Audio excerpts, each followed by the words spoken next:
সম্মানিত বস দেখতেছেন কত মুয়াজ্জিন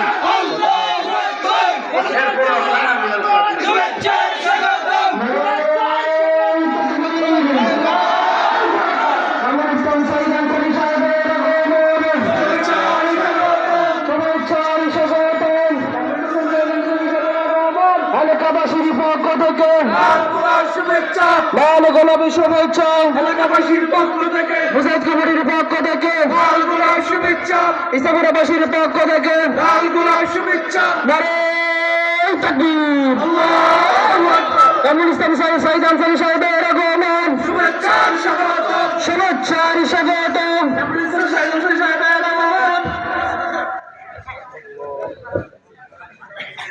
আলহামদুলিল্লাহ, আমাদের মাঝে এসে উপস্থিত হয়েছেন বাংলাদেশ ইসলামী মুজাহিদ পরিষদের ইসলামী মহাসম্মেলনের সমাপনী দিনের প্রধান আকর্ষণ বিশিষ্ট ইসলামী চিন্তাবিদ সুমধুর কণ্ঠস্বর হযরত মাওলানা ডক্টর কামরুল ইসলাম সাইদ আনসারী সাহেব। সকলে বলছে আলহামদুলিল্লাহ।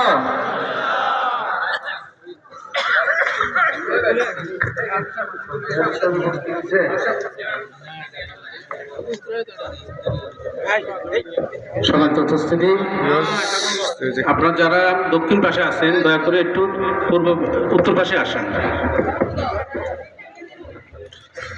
যারা দক্ষিণ পাশে দাঁড়িয়ে আছে উত্তর পাশে আসেন। অনেক মানুষ দেখেন কামরুল ইসলাম আনসারী সাহেব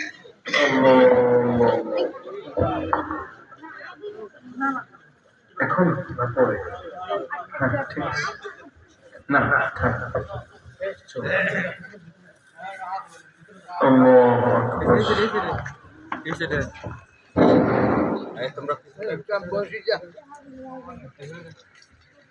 সম্মানিত উপস্থিতি, আপনারা বলতে আছেন